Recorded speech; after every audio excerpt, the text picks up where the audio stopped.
Welcome back to the pod you're looking for. I'm Sam. This is Josh, and the movie might be over, but the conversation with Parking Lot Takes is just getting started. Woo! We got Parking Lot Takes on the episode today. Let's go. Oh my gosh, dude.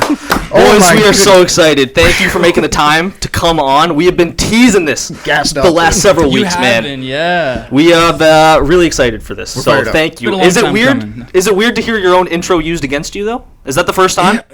Wow, that is the first time I've ever. We haven't even been using our intro. The last few episodes, we've been just kind of rolling like cold opens. I'll tell you what, you should have filed the copyright because that rolled a little too smooth off the tongue. I'm not even gonna lie. Write that down. No, we're excited to be here. Yeah, we're so happy to have you. We got a lot to cover today. We do. But I think we would be absolutely remiss if we didn't jump right into our guest segment that we do. We do a little bit of a what did we title this one? We've kind of bounced around a couple titles, but yes, the floor is yours is what we've titled this now. Yeah. So yes, just to kind of get our audience to knowing you guys. I know you guys easily. If you click into your profile, you can get a wide variety of different stuff. But we would just kind of want to introduce that out to our people. So we'd love to get in with that with you. So sweet. So we're going to rattle off a couple questions. Some of them are personal. Some of them are not so much, just about like movie tastes, and some do a little bit of a deep dive. So you guys are going to have to lock in. Nothing serious, just testimony. Lock in. Testimony.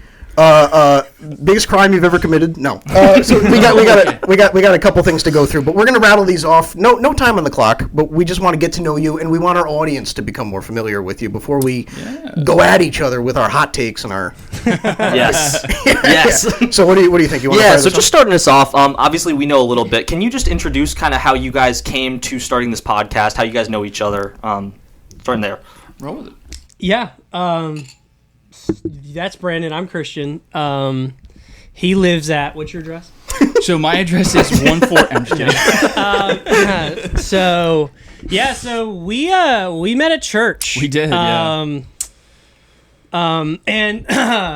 R.I.P. I'm sorry. Our church dissolved recently. Sorry, that's an overextension of information. But we met at church, and a mutual friend of ours had asked us out to lunch, something after church. Something like that, yeah. And I did not really talk to you at this lunch, but I remember we were sitting down. We were sitting kind of catty-cornered, and this mutual friend of ours had reached. He's like, Brandon, what do you want to do? And you just like off the bat we're like, I love movies. I love film. I want to do something in that. And I thought sweet. That was like, I was like, you can just say that? I didn't even think about that because I want that too. Yeah, that's cool. Something I admired from Brandon right off the bat was just like, what were you doing at the time? At that time? You're doing like... Yeah, health. No, you were doing property inspector. I was an insurance property inspector. Yeah. And you were just like, I want to be in film. Like, I want to be something in that medium. Yeah. And I kind of was like, well, I want that too. Yeah, sure. And it's kind of just sparked a friendship over movies. I think our first big conversation was Matt Reeves' The Batman. I popped into kids ministry and was like, bro, did you see The Batman? I was like, shut up, baby. We're talking about the Batman right now. And just from there, I think kind of releases would come out. We would talk about them at church, and then that spiraled into seeing movies together. Mm-hmm. And then ultimately what it culminates to is we saw Dune Part 2. Dune 2. In theaters, and it was just like, we were in the AMC parking lot. Oh. We saw it at 7. We were in the parking lot till 2 a.m. It was wow. Oh, dude. Just about movies and just kind of like that's honestly where the name comes from. I'm seeing the vision now. And so kind of just sparked from there, and then we kind of, when did Dune come out, in the summer? Yeah, I think it was the summer. Yeah. It was like, so then we kind of talked about it, came up with some ideas, some formats, and then I think January I was like, let's do it. Let's just start a podcast. Technically, I think we started in February. Yeah. March, we really locked in where we're like, let's do this every week. Mm-hmm. At that point, we were doing 2 episodes a week. We're only doing one now. But we were just trying to crank out clips. Right. Crank out all kinds of stuff. Quick story. Here's how I kind of was like, okay, there's something different about this guy. So we were at church one day. We were talking about Obi-Wan. Yep. Okay. And we were having a deep dive. And one of my friends came up to me and they were like, Brandon, is a friend from college, so she's known me for quite a while now. She was like, I don't think I've ever met somebody that talks about movies like you do, except Christian. Oh. Christian reminds me exactly of that. I was like, okay, so we're on the same page here. Yeah. I knew we were kind of like kindred spirit in that way. Yeah, so it's like there's something different about this guy. So little written in the stars type situation. Not hatred, but our detest for Obi-Wan. Okay. Oh, interesting. I'll save that. Little tease. No. Just a little tease. We're teasing it. Oh, no. Okay. All right, sweet, man. I'm going to need a cough drop. We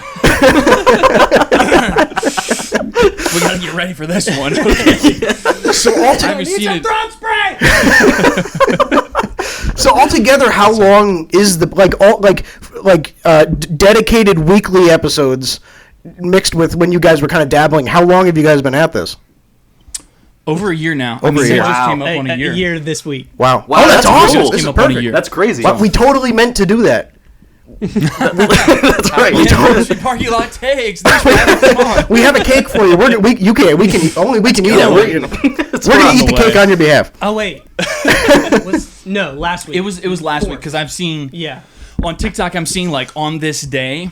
Oh, and it's our old format, which is crazy there you to look go. at. So. Yeah, was that in the same room that you guys doing it now?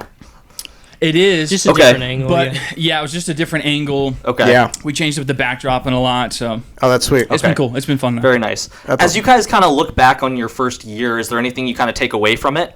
Just kind of things that maybe worked, didn't, things you feel kind of proud of. That's a good question. You want to go first? Yeah, I'm just really.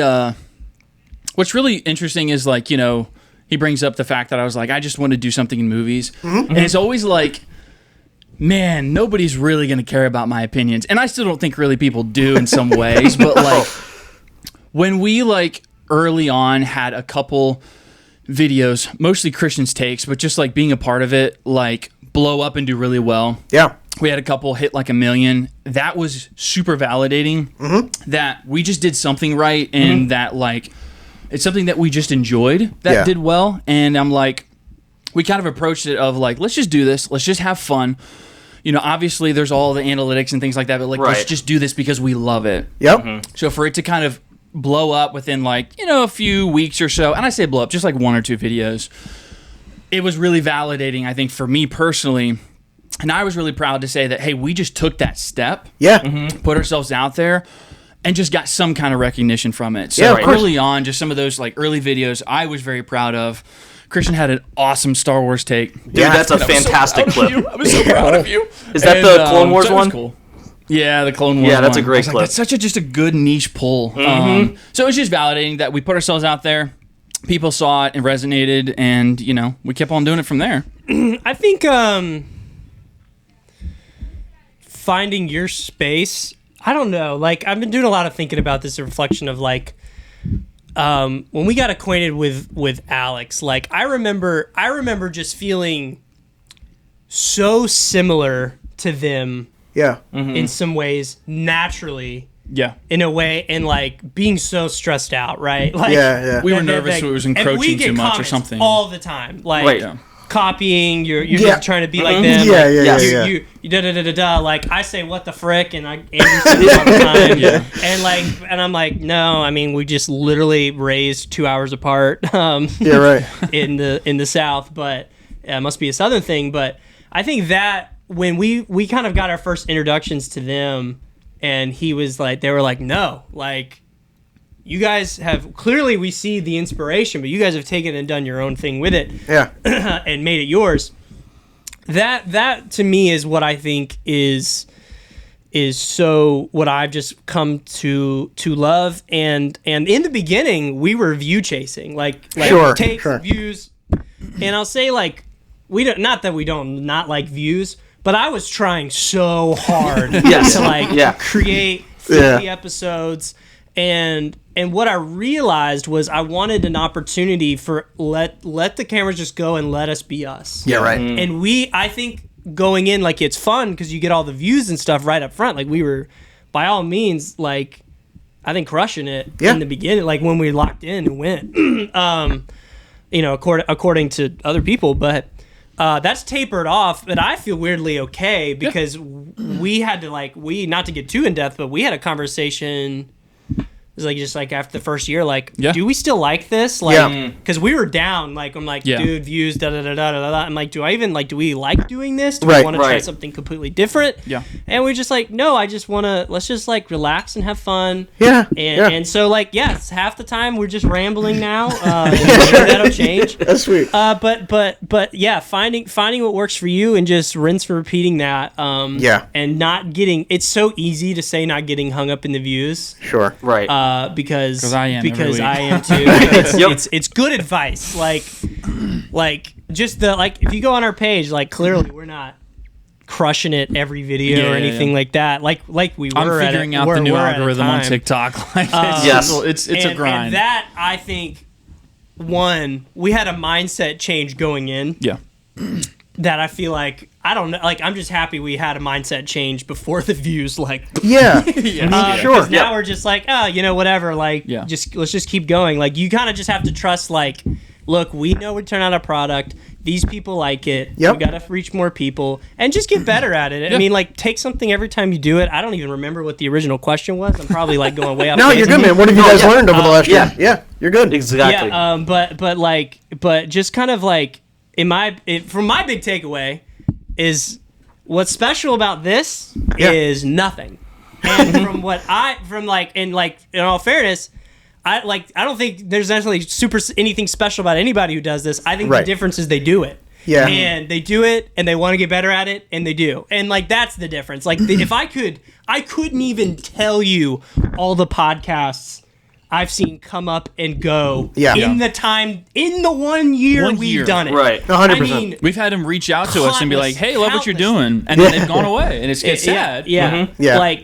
Just didn't keep it up. And and it's people you're I think at some level, everybody's got something interesting to say. Yes. Yeah. Right. Well, and that's the thing, right? Is you in the event that the views do spike, it's you want to find out who you are in this space before that, and you want it to be as close to the you when the cameras aren't rolling as possible, so that you don't feel like you've cornered yourself into putting on some sort of a show for people. Exactly. Right. And if I can pay you guys a compliment, I know you said you don't feel like it's special, but it's definitely evident your guys' chemistry and connection. Yeah. And as somebody that listens to you weekly, pretty much, I mean, you guys always kind of have that balance that sometimes I'll realize you're not even talking about movies, and I'm just still dialed in as much as if you're not, or if you are, and so it's awesome. Yeah.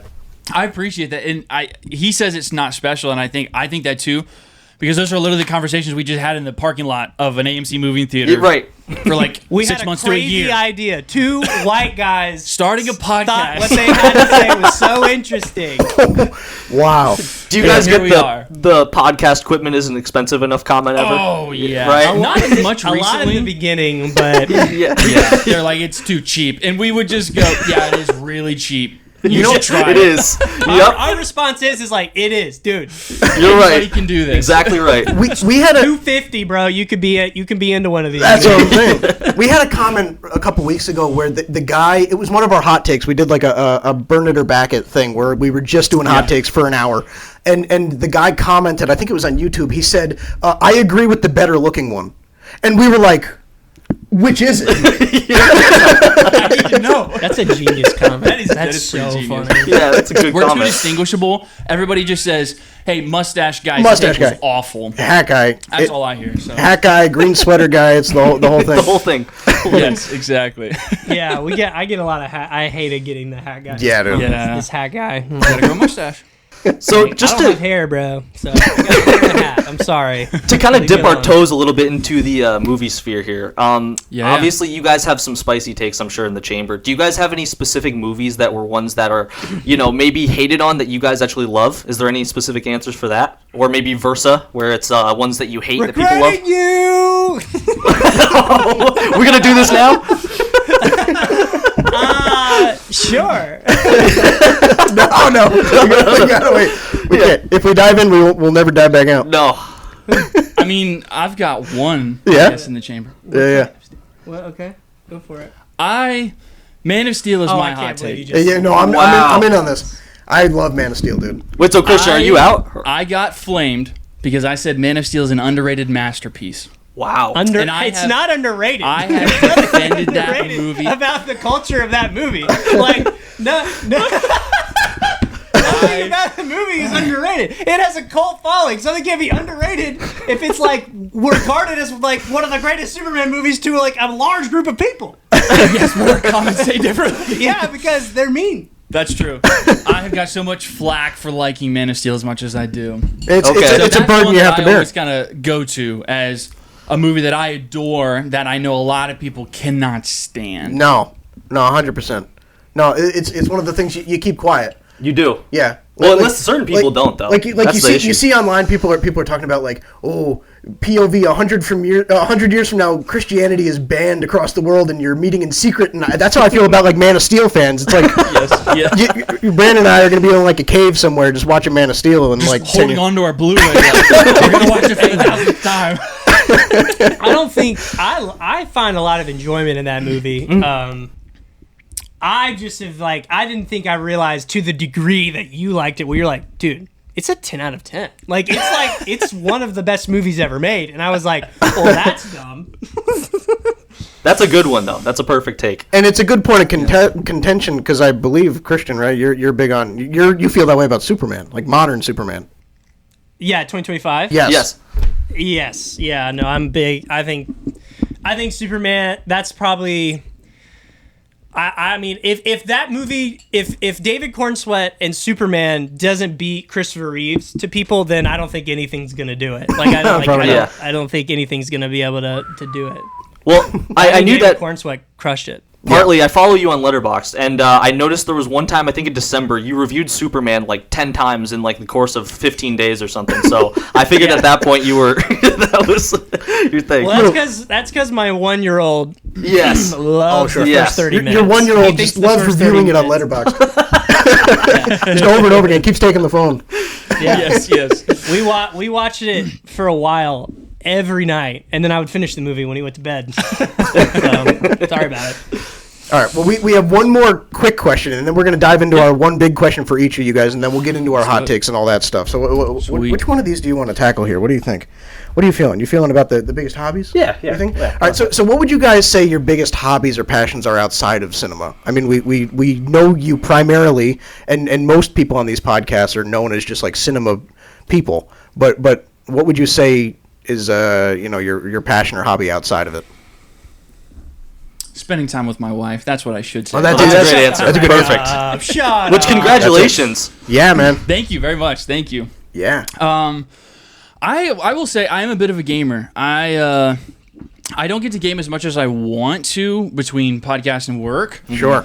But gaming is one. I'm typically playing something a few nights a week, if I can squeak in some hours. If the wife is out with friends or something like that, I'm normally at home grinding some gaming. So gaming's definitely one of them. What do you got? I'm trying to think of some other ones. For you? Oh, no, for you. Like you're big. You like thrift stores? Yeah, you like thrifting, and you like vintage, old vintage clothing. And he's a good style guy. Like he has really good style. Yeah. Oh, yeah. Something like that, I guess. Well, I mean, yeah, I feel mainly self-conscious because I just wear these comic book bright shirts. Also, I don't think anyone's ever been like, "Yo, where's that vintage Levi's shirt from, bro?" That thing is sick. What's the best thing you've ever stumbled across thrifting? Ooh, that's a good question. There's some sneaky pulls out there. I have come across. I haven't picked them up, but I have come across some Yeezys. Really? Some Yeezys that have been out there in pretty good condition. Wow. Okay. Just wasn't my style. Sure. But like some sneaky finds at like a random thrift store. Oh, that's sick. I mean, they were still kind of selling them for like maybe like $150. But for Yeezys, I mean, resale's crazy on those things. Yeah. But I've found a couple of those. I have found some really nice like Levi jackets and stuff like that are wicked expensive. That I've gotten for like $20. That's sweet. Okay. But yeah, my wife really enjoys it too, so we both enjoy it. It's a good date. It's a go-to. It is too. Cost efficient as well. Yes. Very. What about you, Christian? What do you got? I feel like I'm not the norm in the space of cinema. So I'm like I'm a big hunter. Nice. And yes. fly fisherman. Fly fisher. I'm a big outdoorsman. which I feel like I don't see a lot for people who do this stuff. And You actually touch grass. I touch grass a lot. One of one. Yes. Right now, it's more, deer season's over. Yeah. Turkey season's coming up. Well, yeah, coming up. Call you in some turkeys. Yeah. Gross. I We're married. I have Shut your done- mouth. I've done a little bit of outdoor activity in my life as well. And then right now, I just kind of built out my Tacoma, so I've been enjoying taking nice. some Sweet. off-roading and Nice. doing some of that. It stresses me out a little too much to call it a hobby. Yeah. Okay. But something I've gotten really into the last few weeks, thrift store related, is physical media. Yeah. Which I know is cinema related. Yeah, yeah. But No, it's separate a I have little had bit. a lot of fun going to thrift stores and finding Yeah. Blu-rays for like $1. Yeah. That's cool. And picking, like, I picked up the entire James Bond collection for $250. Oh, that's with sick. Nice. Apple digital codes unopened. Really? Like, Wow. crazy, awesome. Like, I was so stoked That's cool. about that. Oh, nice, man. That's sweet.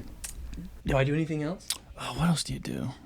No, that's about No, it. I think that's it. I'm a physical media collector too. I'm pushing like 300-400 different Blu-rays and Yeah, DVDs. Oh, and dude, stuff that's like nice. that, so. That's awesome. That's The art sweet. of the deal is what I'm all about. I'm looking at the most expensive collector's edition, like $120, and I'm like, gosh, should I buy that? Yeah. The guy I bought the massive Blu-ray haul from for $20, he has a steelbook collection he's selling for like, it started at $800, it's down to $380 right now, and I'm gonna wake that puppy Connect out. this. I'm gonna let it come down a little 150 bit. maybe? Yeah. That's funny. There you go. See what you get. Yeah. Hold on. All right. Yeah, can we flip that on you guys? I'd love to hear. Yeah. Yeah. Whenever we stop recording every week, I just sit and wait for him to come back the next week. So I don't. Right. What do you do? Yeah, what do we do? Well, something I've actually was dying to ask Christian. I see you always wearing your Orioles hat. I'm a huge baseball guy, so Blue Jays Okay. all day. So I know we're in the same division. Are you a Orioles fan, or is that kind of just for the style? Yeah, so my dad played professional baseball. Oh, really? And he played with Matt Holliday. Yeah, that's So, crazy. Jackson Yep, Holliday right, joining plays the for them. Orioles made me an Orioles fan. Wow. So, Wow, that's cool. That's sick. That's crazy connection that you had. I heard you say that on one of the previous ones, and I was like, man, I need a plug or something. Yeah, right? That's crazy. Yeah. That's a cool connection. Yeah, what do you do? So baseball. I'm just honestly like part of the reason this is so much fun for us to do is I was already like so into media. Like I just am always editing and always doing this type of stuff. You should say the tour de cinema. Or Yeah, I love like editing in my free time. I love doing like years ago I had a series I was doing. It was like a series where I was taking like cinema by the decade and I was like editing these like almost like I don't want to say short movies, but these like projects dedicated to each decade and Yeah. Oh, kind fun. of progressing through like starting in the 30s and that was a blast. So yeah, we got the little poster I had made as a fun thing in the very back. Yeah, right? Yeah, so Yeah, I see that. Yeah, so that was something we've been so busy with the podcast. I'll have to go back and finish it. I made it all the way up to the present day, and then I had to stop because I was so busy with work and this and everything. Yeah. But yeah, probably that. Yeah. Huge sports guy as well. 49ers, Yankees. Yeah, tip the cap a Oh, little a bit. There you go. little tip of the cap. Yeah, a little something going on. But yeah, I'd say sports and probably a big editor, big media guy. I'm a sucker for a good Lego set, especially now that they're putting out the 18 plus Legos that don't feel so shameful to purchase, as a grown man. So I'd say those are up there. There you but, go. All right, yeah. So, one final thing I think for both of you, Yes. we wanted to go for, and Brandon, I just want to start with you. I know you mentioned the kind of the style things. I've seen some of your fashion stuff is cool, but it looks like you do a lot of photography stuff as well. I kind of wanted to just ask how that's kind of changed and developed and evolved over time since you started the podcast. Do you kind of view photography a little bit differently, and then kind of how has your view of photography changed how you kind of view movies? Yeah, I mean, a little bit. Honestly, a lot of my photography stuff is just like it's just personal iPhone stuff, and I pull a lot of inspiration genuinely from like Pinterest, some Instagram accounts that I follow. There's an account I follow. It's kind of like fashion and photography and just kind of like pop culture stuff called Hidden. Okay. They do a lot of like fashion drops and things like that. Yeah. So I pulled a lot of inspiration for that. And I kind of just, at one point I was like, I really wanted to build out like a crazy cool aesthetic page like on my Instagram and stuff like that. And I kind of dialed it back. And recently I've actually kind of picked up a little bit more of doing that. But it's kind of evolved in some ways because what I've viewed it specifically on social media is trying to work cinema into it. Like, for example, I posted one the other day. It was just a outfit before me and my wife went out for a date, and I was like, what I've been watching. Yeah. There's a bunch of the Letterboxd movies that I've been watching, and I was like, that's kind of a cool way for me to blend two things that I enjoy, which is just kind of like style, dressing well, and movies. So yes, true, yeah. So I've tried to kind of meld those two things together. Sure. And that's been really fun. And I actually kind of genuinely within like the last week or two have been kind of posting my own more personal content stuff. And nice. I kind of want to explore that a lot more. And then I eventually do kind of see myself starting to do some of my own filming. I've always really aspired to be a filmmaker in some cases. I don't know what that looks like. I'm really enjoying what we're doing here. Yeah. But I mean, Christian knows I've talked about that. You know, I've said since I was in high school that I wanted to be a film director, or just kind of in that genre as well. Right. So we'll see how that kind of develops. I kind of want to explore that a little bit more. That's sweet. That's awesome. So between kind of photography, maybe getting into some videography. But yeah, trying to incorporate it into film is kind of how it's evolved for me a lot. Yeah, that's very cool. It's very good. That's sweet. And then Christian, we had a question for you. This is kind of multi-layered, so answer this however you please. Josh and I are both kind of taken with the fact that you've kind of, I don't want to say stumbled, but you've stumbled your way into this endless content pool with your child. Being able to show your kid these movies for the first time and experience these iconic scenes for the first time. And we're just so taken by it, and we've talked about it, like it's really like an endless oasis of content, because as your child ages up, you can age up the movies you're showing. It never ends. And so I think I was curious, as a parent, how has parenthood changed your outlook on cinema? Does it change the way you see certain movies that you grew up with? And then I guess my follow-up question would be, if you had to pick 5 definitive movies that you're not going to let your child make it out of their childhood with or without, what would these 5 core movies be? And why are all 5 Superman? Superman. So, an easy answer is it's definitely made some don't get movies emotional on me now. harder to watch, for sure. Just because you, in a very real way, and you all experience this, you know, I know he's getting busy, so it's probably coming up for you soon. But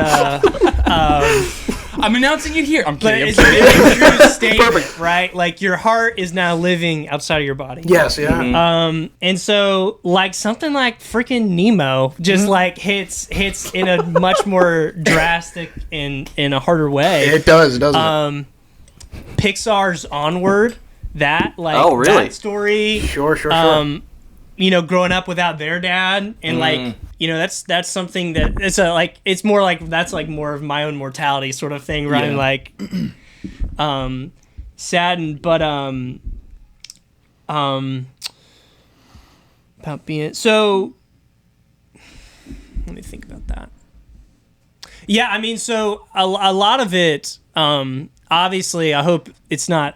We don't sit. He doesn't stand in that stand for 2 hours. Yeah, right. Like, we kind of previs what scenes, and I'm very on top of, like, as long as this is something fun for him. Yeah. And like, we're not like doing multiple takes of anything. This is like one shot, go. We get it. We don't. Sure. Sometimes he gets down in the middle of it, and like. It is what it is. Like, right. Yeah, right. And then people have a field day with that. They're like, it wasn't good enough. Or something.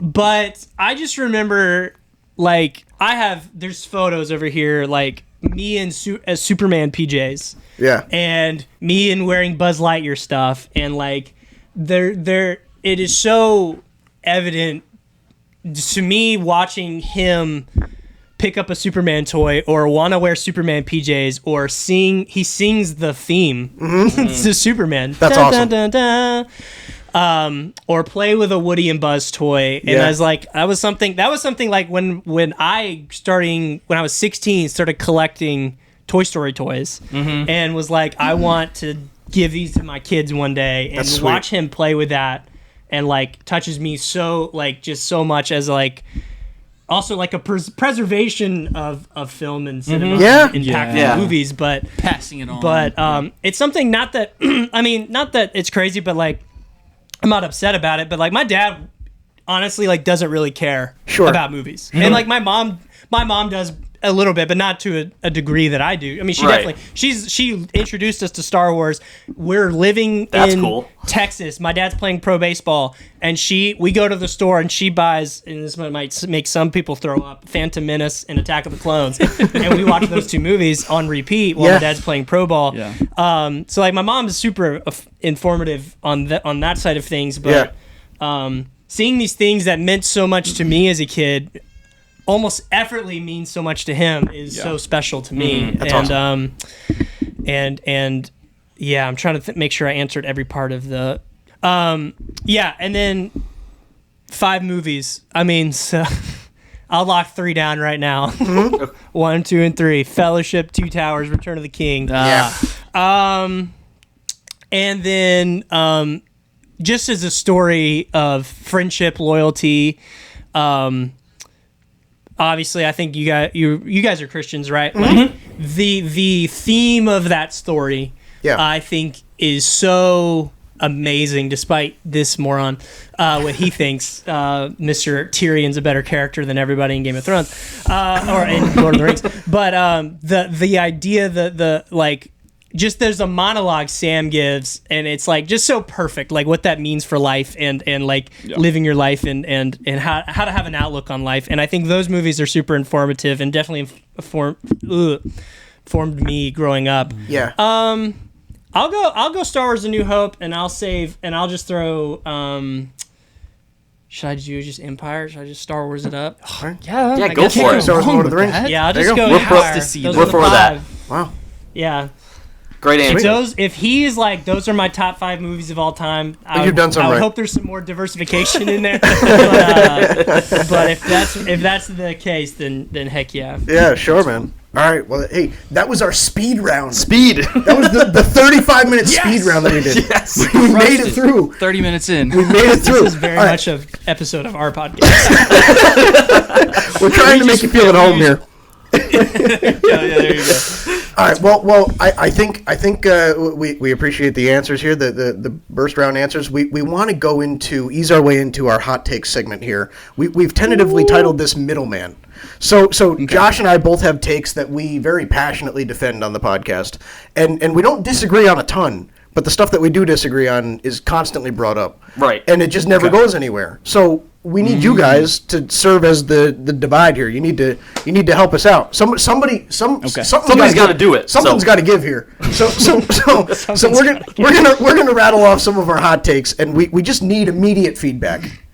And this can be anything. We just need immediate thoughts. Right, exactly. So you want to dive into this? We can do it. No, we can't. We can do it. We're going to do quick and concise. All right, so we've already brought up a little bit of some DC things. So Sam is very outspoken about some of his distaste of the direction where we're going right now lately.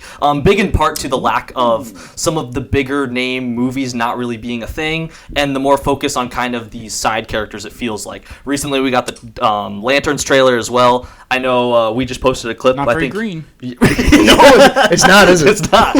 So just kind of quick thoughts on your from you guys of how you're feeling about the general direction of DC overall, with James Gunn at the helm. Fire away, DC boy. I feel like we're in a good spot. Like I've really liked everything. But I'm not gonna sit here and say Sam is wrong. Like I agree, it's odd. It's an odd direction. It is for it sure. Is. I just feel safe with what's been given, and because like I'll tell you, I was so skeptical about Superman. 100%. And then as more and more and more came out, like I think like just the trailer started hitting. Like I think like the way they rolled that out was perfect for me because it's like, oh my gosh, the old score. Right. Dang. That was electric. And then so it's almost like you just need to see it. And also that's James Gunn's bread and butter, right? Mm-hmm. Is taking side characters, taking lesser known characters, bringing them up and making them beloved, like a character like Peacemaker. to where I feel somewhat safe, but it's kind of that, like, I'm also overtired. If you're basing a lot of that off of trailers or past movies, I'd be interested to hear what's the basis on that. But it's overtired for me to, like, put so much into a trailer before we've even seen it. Very fair. Yeah. I could name off so many Marvel movies that had banger trailers and ended up being bad movies. So I think that coin can fall either side there. But yeah, I mean, like, Batman that's an interesting choice, and I don't really agree with his takes on Batman, where it's like all the stories have been told. Yeah, right. We need like a unique way in. I kind of really do disagree with that. Mm-hmm. I get what he's saying, but no one's gonna care if you make a another Batman movie. Right. Like nobody's like he as it's an like artist Spider-Man. might feel that way. Like, as an artist, be like, I don't want to just lean it. This is how I take it. Is like, he doesn't want to just do Batman. He wants to, like, find the way in that's natural. Yes. Because I think there's like a it's kind of like just with like my content with movies. Like, I know what movies are going to do well. Mm-hmm. I don't just knock all those out. I try to mix in stuff I don't know. Yeah. And want to throw stuff at the wall to see what picks up in between. Yeah, sure. And I almost just see that as like maybe not just trying to burn the fire too hot right out the gate. Yeah. To be like, Batman's going to be a big deal. Let's pace it out. And let's try and like build a world in between these two major points when we introduce Superman, between Superman and Batman. Yep. Or whatever. But I'm not going to be like, you're wrong. Or, you know. Yeah, I agree. I mean, I agree. It's odd. Like, Yes. the Green Lantern trailer's weird. I don't know what to tell you. I think I fall a little bit with what you're saying, Christian. It's more just a feeling of, I like what we're getting. I just wish we were almost getting, maybe, I don't know, sometimes, when they would do phase 5 and 6, they would kind of show you the blueprint. I feel like in some ways, if I could just see the vision, I would believe it a little bit more. It's just hard when you kind of don't know what's coming. Right. And What are then we when you're building so incredibly outspoken on social media, oh, it's coming. And when it comes, it's going to be crazy. But then it's like, it feels like we're just in like he's just toying with people sometimes. And I think for me, like, with Marvel, I think the reason James Gunn was so successful with the Guardians is because the whole idea with Marvel at the offset was everyone loves Hulk, Spider-Man, and Wolverine. And has like a base to sub-level knowledge of everyone else. So like you can surprise people with the Avengers, you can surprise people with Ant-Man, you can surprise people with the Guardians, because people don't have that context. And this may be the first time they're hearing about these people. With the DC, it's almost the opposite. You have this established core of characters that you can pull from, regardless of whether the market for them is oversaturated or not. Like, there's a reason it's been so successful. Right. And so in my head, it's like, I understand, like, Why James Gunn. Right. Exactly. James Gunn is at his most comfortable and creative when he's pulling from nobodies, but at the same time, it's like I just don't know if that's how DC works. Like, people know way more, like, at the most simplistic level about DC compared to Marvel. Especially when you're starting off a universe that's fresh and people already have a sour taste in their mouth from the previous iteration. That's exactly it. It almost feels like you need to come out of the gate swinging, and so it's like when they don't, I'm like, I just get a little, I mean, I feel like they have, though. I mean, that's like, I think Superman was even though, I mean, I don't know. I guess I didn't even hear what you guys thought about Superman, but I know we both really liked it. We both like it, yeah, definitely. We like it. It's Yeah. just kind of, I think, more like Supergirl, like you said, Clayface, Lanterns, where from there? Yeah, because it's unique because, Superman is like, I'm super optimistic. But all the movies that I hear in the pipeline have me skeptical. Right. Yes. Now, obviously, I haven't seen them. Maybe they all crushed and I'm wrong. But I'm just like, I'm trying to figure out, like, what is the vision? Like, I can kind of see Supergirl because it's tied to Superman. Yeah. Maybe she plays into this overall. Like, I get that. But then there's these one-offs where I'm just kind of like, scratching my head, like, are we building to Justice League? Like, Right, yes. obviously, I'm sure that's in their thoughts. They have to be thinking that. But, like, what does that look like? Because it doesn't seem like it's broken up into phases yet. They're not saying, like, this is the first phase. I mean, they're probably not going to do that because Marvel has that. But Right. I just don't know where it's going. If it keeps crushing, I'm not going to care. But then I see Lantern's trailer, and I'm like, well, this doesn't quite feel like Superman. Yes. It's a different tone, and I kind of expected something else, and maybe that's my expectations, and I need to like check those and just judge for what it is. But I'm just kind of like, it's starting to seem a little all over the place. But I am optimistic because I love Superman. So Sure. I'm like, if he can do it once, I think he can do it again, and he has done it more than once with Guardians. opinion. So I am skeptically optimistic, or however you want to put it. I guess. I think like to the point I think Sam made earlier, which was everyone has a base knowledge of the DC Batman, more so than Superman, Marvel. yeah. I take that as a reason that you can spread it out so much, because you don't need to establish Batman, right? Because we know, like, we're getting Batman. You know, we're getting Batman. They did Justice League. We know we're working to Justice League. Yeah, sure. We just don't know, like, is it the Infinity Saga? Like, that's kind of what I'm like. Yeah, but we didn't know that it was the Infinity Saga, like, till the Avengers. Like, and so like we like that has to be something that plays out. And I think like just the Marvel, I almost feel I think Marvel, like, it was cool to get the phases. Also put themselves in a bad box by like calling the Kang shot and then not doing anything with it. Dang. So I almost wonder, do you learn a lesson from that and be like, look, we're gonna do our thing? I can just respect. I think what I pull from what I hear from James Gunn. I could be projecting. I don't care if anybody says that. I probably am. But what I pull is like, I know I can do Batman, and it's gonna be great. But is that right? Just because I know it'll crush, like it'll get the ball rolling. But do we alleviate the time? Like, that's what I think when I look at the Marvel formula. Like, maybe they're looking at what Marvel did and seeing it as an issue as they're starting they're launching their franchise at the same time. Marvel did that. They hit the main characters on the head over and over and over again. And what happened? Oh, we're introducing new characters. Guess what? Nobody cares. No one gives a crap. I don't care about all these side characters. And then it's to a level where they're bringing RDJ and Steve Rogers back into Doomsday because no one cares enough. And that's what I take as like, maybe they're learning from that lesson. James Gunn is deciding to learn something from that format and be like, if we, before we establish our main Justice League, take the time to let the side characters breathe and build them up. I don't know. Maybe that's not what's going on. That's just me trying to think. Yeah.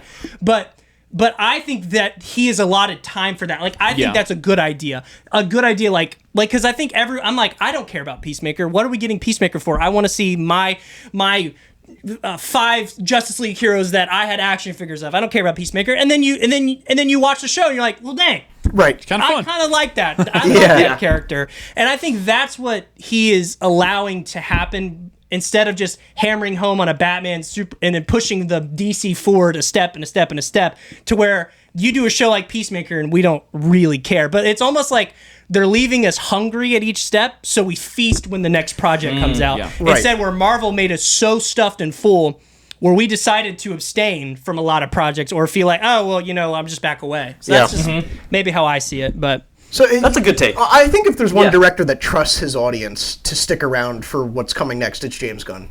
And I think he deserves that, for sure. So, you know what? From now on, whenever there's something bad that we feel like, we're just knowing that I've got to contact Christian. It'll make us feel better. I'm gonna lay on the table and just talk to you guys. I'm just gonna the little therapy session. So trust me, I was more critical of Superman when we reviewed it. Yeah, I love the movie more. But interesting. I'm more critical of it. Like, there's things that I think were definitely low-hanging fruit, missed opportunities here and there. Yeah. Because when we first reviewed it, I think if I remember right, I looked at it and you was like, "Oh wow, you liked it, but like I didn't know you had all these issues with it." And you were like, "No." Yeah. Like there's things that I'm seeing, but like I love it. Like it's like a 10 out of 10 for me. And I was like, "Oh, so yeah, he was critical of it in many cases, but yeah, that's good though." All right, what do you think? I think my heart's grown 3 sizes today. I think I love James Gunn now. You love him. Total change of heart. I think we're back. All right, what do we got? I think that the next one, this one's probably the most recent. We had a little dispute. Maybe you guys noticed recently. We have a little disagreement on the Cars trilogy, how it ended. Hoping they were going to talk about with respect to the legacy of Lightning McQueen. I think we both exited that movie in the ending that they gave us very differently. Josh very much believes in the way they did it. He's happy with the way they did it. He feel like they gave Lightning his flowers without giving him the satisfaction of victory. And I would have loved to just see the satisfaction of victory. So we have to give the floor to you. Can I give one caveat? I do believe at the end of Cars 3, having what's her name, Cruz. Yeah. Having Cruz win, I feel like doesn't really make sense. So that's the one thing I would change. But I more specifically just talking about the character of Lightning. I think that's the perfect way it went out. Yeah. What are you guys feeling? Have you seen Cars 3? Yeah, I have, but you're more passionate. I've seen a lot of people with hot takes on these things, and I'm the most I don't care. I just am not like. No, you have to. Not with it. I don't know. It just wasn't like something Didn't matter that to you. resonated with me. So I'm like, they're fun. All right, I'm going to ramble because I'm going to respond to you, but then I have my own take on the Cars franchise. Oh. So I am not big on 3. Oh no! I found Like my it all, people. man. Day ruined. Here's I love 3. I got your back. Yes. Thank you, Brandon. So I'm gonna respond. I absolutely, you're right. Cruise, terrible. Like, to get out of there. 100%. I think that movie was 1 or 2 movies too early. Yes. Okay.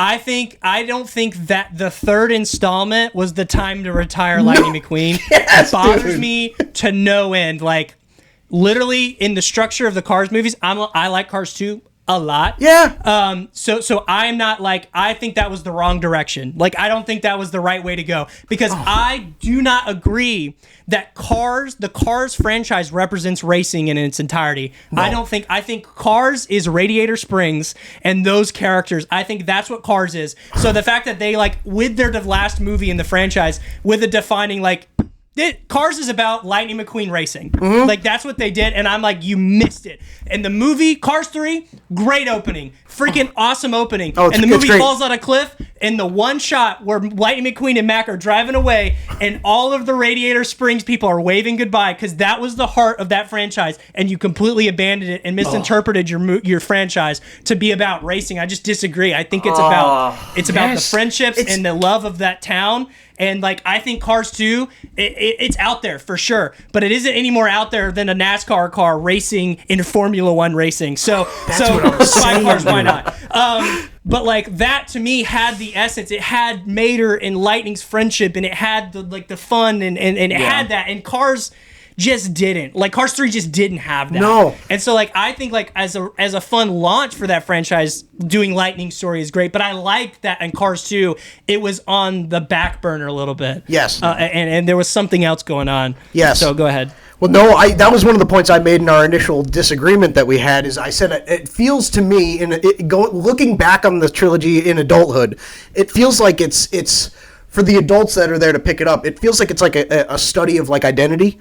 And each movie is like a different perspective. The first one feels like where is home and what is home? Like is my home where I feel my sense of purpose? Is it Radiator Springs or is it racing?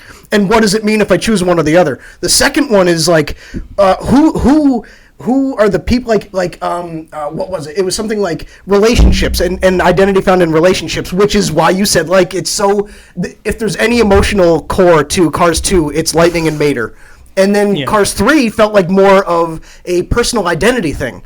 And so, like you said, to kind of like try and force in this thing where it's like suddenly we're playing by the racing rules, and like it suddenly matters that Lightning's over the hill and there's all these technical things. It just felt like it was just like this easy way to wrap things up. And it didn't feel like it challenged the characters enough. It didn't feel like it challenged the characters enough to where even though the core of the story is who is Lightning McQueen, like with respect to how Lightning sees himself, it still didn't feel like it dug deep enough into it that like when he makes the ultimate decision to hand the baton off to Cruz, like I was supposed to feel something and I didn't. Yeah. No, I didn't like. I mean, I think like I think that like in my opinion, you could end the franchise on that movie, but that needs to be like Cars 5 or whatever. Yes. But yeah, like it just kind of. So like what I find to be it's like the relationships, and then Cars 3 is just about Lightning. Mm-hmm. Like it's just about him, and none of the like Luigi and oh my gosh, I can't remember his name. Right? Huh? Start with an M. No. Pit Stop, that guy. Yes. But Guido. Like, where are those Guido. characters? Like, they all stayed Guido, in yeah. Guido, thank you. They all stayed in Radiator Springs, and I'm like, oh, you have just completely missed the heart of the franchise. Yes, like you just completely missed it. Yes. That's a fair take. The opening race and stuff is like, it's incredible. Oh, it's great. So great. It certainly makes you feel like they could have gone further. It feels like he has more left in the tank, you know what I'm saying? Yeah. That's fair. I mean, I don't know why Lightning can't go get like a new engine turbo? put in. Yes, dude. Yes, dude. Like, I don't Because that's not the point. Like, It's not the point of it. I think, Christian, first off, you set me back like 5 weeks on this podcast, I hope you know. So this is going to be an uphill battle for me. But Now you know how I feel every week. I think the Cars 2 thing is the big glaring issue for me. I don't think the movie's bad at all. Like, I really don't. I feel like that should have been more focused on the peak of Lightning McQueen. Yeah. So that you feel more comfortable with Cars 3 if the happening. franchise was about racing, but I disagree that it's about the heart of it is Lightning McQueen racing. Like Right. I just don't. But I think they agree. could work so it like, in more. Yes, you would be right if the movies were about racing. But I think you can make it double. Like, you can do both at the same time. But they don't. I know they don't, But so they that's what don't. I'm saying. I think Cars 2 is no, the but issue, they don't in not 3. Cars 3. They don't do that in 3. So it like. Fair. Fair. I so- feel like the deeper message in the Cars 3, I love it so much because I feel like so many of the other things outside of maybe your Toy Story 3 is so focused on, like, at the end you kind of always prevail. And I feel like I don't want to make it sound so dark, but it's like a very real thing that, like, you're not always going to have it work out exactly the way you want to. I mean, Sam and I do this podcast. It's not just going to blow up because we want it to. You know, it's just not going to work like that. And then the idea of also passing it on to the next generation, I feel like is just a great message, you know? And I feel like works a lot better if you do see the prime of Lightning McQueen in Cars 2 a little more, you know? But I get what you're saying Right. about the relationships. It's a good take. It's a good Well, it take. needs to be Cars 5. It's a good Is take. that story? You just hate good, positive messaging, Christian. That's what I'm gonna key your car. But we can shift. Well, Cars 3. My favorite movie is Cars 3 because of the message about you suck and it's time to quit. Oh, it's my favorite. I love it. I love it. I love how it makes me feel. Hang on, and let's be kids. real. Let's be real. Even your point about it's not gonna happen because you wanted to. That's not what Lightning did. Lightning like tried and trained and worked really hard, and it wasn't good enough. Right. What kind of message is that? Yeah, it doesn't always work. Hold on, you're reinforcing Josh now. Hold Yeah, it doesn't always work. It's perfect. It's perfect. yeah. What do we you can mean? work. We can. Oh. No, man. we got to stop Well, now. that's your- not keep your hopeful. straight. What's hopeful about give up? That's hopeful about that story. Hey, that's what I'm all about here. That's what my seat is at this table. And Josh It's just to knows tell it. people Go to to give the up. body shop, you get a turbo 8-cylinder Give him whatever. a good slap and get back in the race. You put some NOS on the car and you start winning again. That's bro. what I'm saying, dude. You see, Josh loves the give up, you suck team That's right. in Cars 3. Exactly. 10 years from now, he's going to have a series like you, Christian, where he's going to be sitting his son down in front of the TV saying, you see this? Yeah. Don't try. I'm gonna show him La La Land. I'm gonna show him Cars 3. I'm gonna show him every movie that's just a sad ending. You're going to have your... You're gonna take your kids to T-ball and you're gonna be like, no matter how hard you work, you will never become a Major League Baseball player. I'll tell you what, you're never hitting it over that fence. Let's just pass it on to the age down and just leave your spot open. Why take another kid's spot who might make it? You're not gonna make it. Give it to them, let's 'cause you just already stink, Let's man. just get you out of there. I mean, I don't know. I'm thinking about it now. I'm like, I think you could have like totally souped up Lightning's car and made him faster, but realized he didn't love it anymore, or like he didn't want to have to. That do would have been interesting. That Like, would be interesting. Is That's a it good is take. if he's like interesting. if he's like that. beating Jackson Storm at the end and he just like is like that's not what it's about. Yeah. I got to do this the right way, and I know somebody who will. Hold on, Christian. Hold on. Fixing Cars 3. Done. Wow.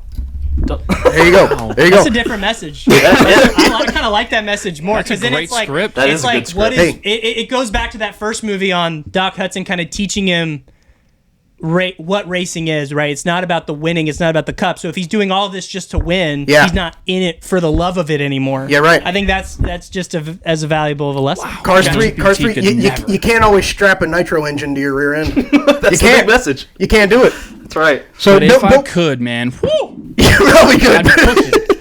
Building off of the Pixar conversation, though, we have a little bit of a take. I'm a little higher on something. This is a little bit of a flip situation. I'm a little higher on something than Josh is. I personally am of the opinion that Finding Nemo might be the greatest animated movie of all time.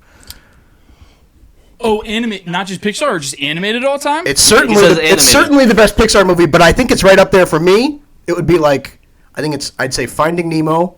I don't know if y'all have seen this. I'm a big sucker for The Prince of Egypt. I don't know if y'all have Okay. seen that. And I have. probably Toy Story 2. I think those would be the top 2? three. Okay. I think 2 over 3. Really? Okay. I don't know what it is, dude, because I feel more at 3, but I love 2, dude. So I don't know. Where are we at with this? I don't agree. I don't think those reach my top 5. Maybe not even my top 10. Nemo doesn't scratch the top 10? Yes. Nemo is great, but I don't. I'm ordering the branded merch now. It may scratch the top 10. I would give you it may scratch Pull the up top his 10. Letterboxd. No, What would you throw up there? top 5. I'll give you some of my top 5 that I would probably put up there. Yeah, go for it. I think Into the Spider-Verse is definitely up there. I think that's my favorite. I think Really? You like it more than Pixar. Across?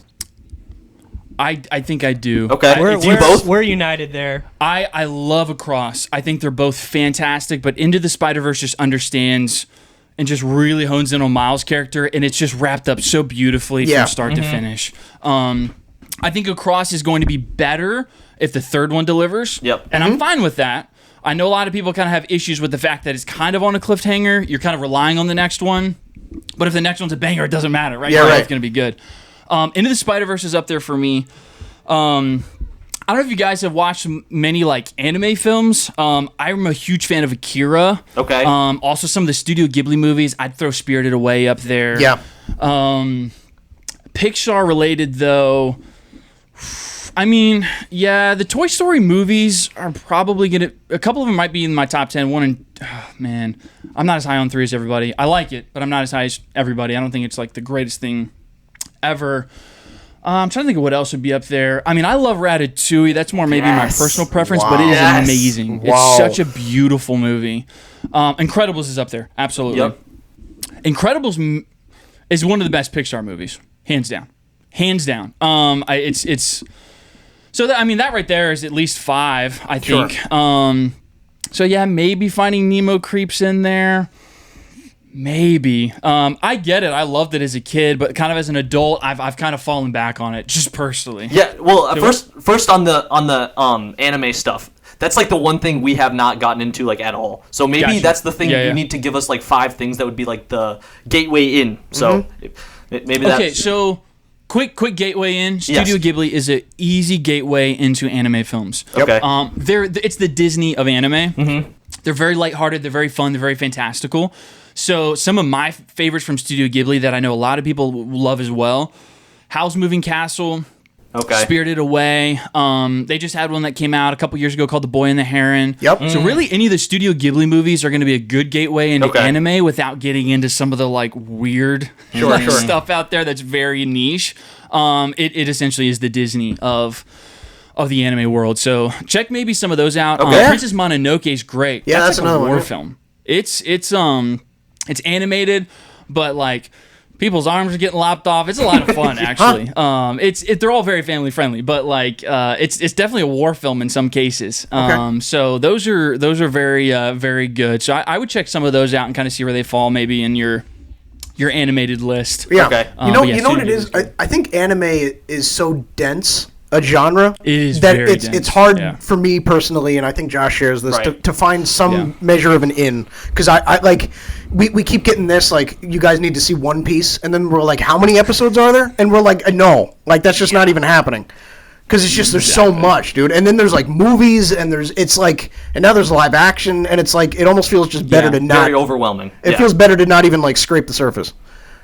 Yeah, it is. And there's a handful of like anime shows that you could say are like shorter and like easier gateways. A lot of people like approach Death Note. It's a fairly short series, but you're right. It is super dense. Yeah. And a lot of people too watched it growing up.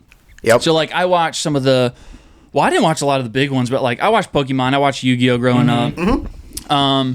And those are mild. Like I didn't even watch One Piece or Naruto or any of those, but you're right, it is dense. I mean, some of these shows would legitimately take you like years to finish. Yeah, dude, it's a lot. It's an unless you undertaking. just sit down and crank them out for 8 hours a day. So it is hard to kind of get into, but if you're looking for just like a quick, easy movie watch for 2.5 hours, Studio Ghibli is going to be the good way to kind of like get your feet wet and see if you like the animation style, see if you like the story, and then you kind of explore from there. Sure. We'll do a review on the episode and we'll tag you in it. So Yeah, when we do it, okay? Seriously, I'd love to hear what you think about it, because Studio Ghibli is just going to be an easy one to kind of like get your feet wet in, and then I would kind of start to explore maybe some shows and things like that. Yeah. Because some of the shows have deep lore. I'll tell you what, the anime fan base is intense too. Oh, they're out. Yeah, but there's some One Piece aficionados out there that will kind of turn you off from it. But once you kind of get into it, you just kind of start feeling out what you like. Because I mean, I don't like all anime. It's not all for me. Some of the tropiness is just kind of not for me. But when I find that one thing that I really like, I kind of dive in and kind of obsess over it a little bit, and it's really good. Yeah, Attack on Titan is really good. That's a tough watch though. Yeah, but it's easily accessible. Yeah, it's very action heavy, but it doesn't have a lot of the anime tropes in it. It's not fan servicey. There's not like any sexual things or like just weird like comedic, kind of just stuff that you have to get used to in anime. Sure. It's akin to more of like an HBO show that's just animated. That's kind of how I would maybe describe that one. So, but it is intense. It is violent, so be warned. Do some research going in. Another thing that we kind of debate a lot about specifically is the Star Wars sequels. That's one of our biggest things. Is Sam was, when it first came out, and is still relatively not maybe as high now, but The Last Jedi is one of his. He really likes The Last Jedi. Right? Is that what you'd say, or what? He's not as down on it for sure. Yeah, I think that would says be basically that the fault is actually Rise of Skywalker. It didn't start with Last Jedi. That was kind of salvageable. I say that I think Last Jedi was easily like the point where there were so many things they did wrong there. Like it was beyond the point of no return. Yeah, essentially my take is that I think they took such astronomical swings in Last Jedi that I understand the divisive nature of it. However, I think if they had just doubled down on the decisions made, I think the trilogy would at least be respectable. And I think that Rise trying to correct for the first half, I think I put more of the blame on the sequels being bad. I put that more on the back of Rise rather than The Last Jedi. That's interesting. I mean, yeah, I definitely can see that point because when you're watching Rise of Skywalker, you're every 5-10 minutes you're like, oh, they're trying to correct The Last Jedi. Yeah, that's just a retcon there, like, or they're just trying to kind of like, they're pretending like that didn't happen. So that is where it falls. We are both kind of slightly in agreement on this that like. We're probably higher on The Last Jedi than a lot of people. I don't think it's a bad movie.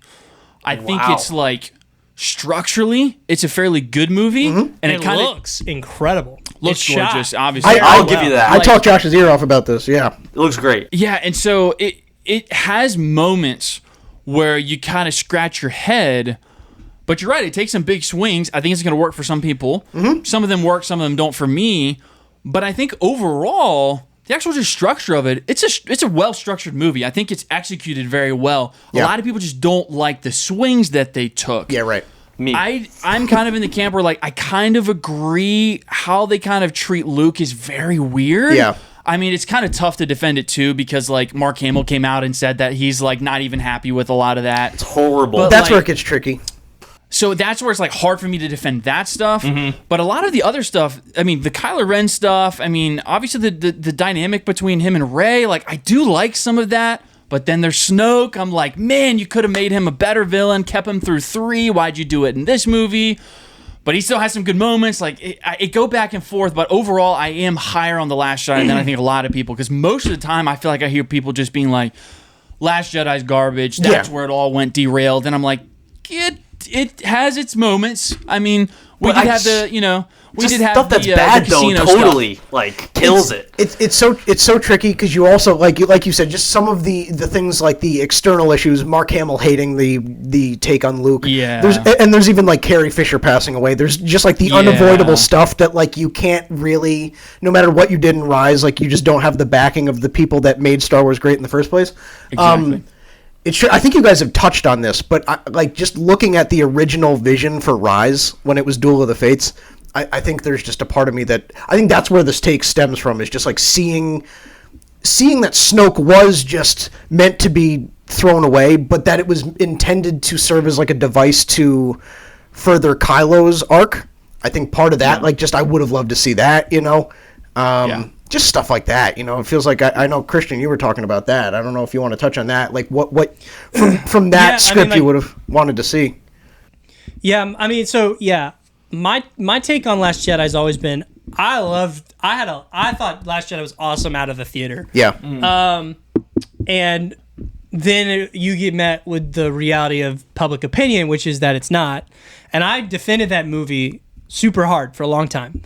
And what killed me on it, and I think this is like where we share this take, is talking to you about it, was Mark Hamill basically coming out and being like, no, Right. this is not. And I'm like, well, that opinion matters to me more than all you haters. Yeah, exactly. That Mark Hamill staunchly disagrees, and there's definitely layers to it where I'm like, yeah, Rian Johnson, man, like, look, I get that you can interpret Luke's character this way, but vast majority of people don't. Right. So like, don't do that.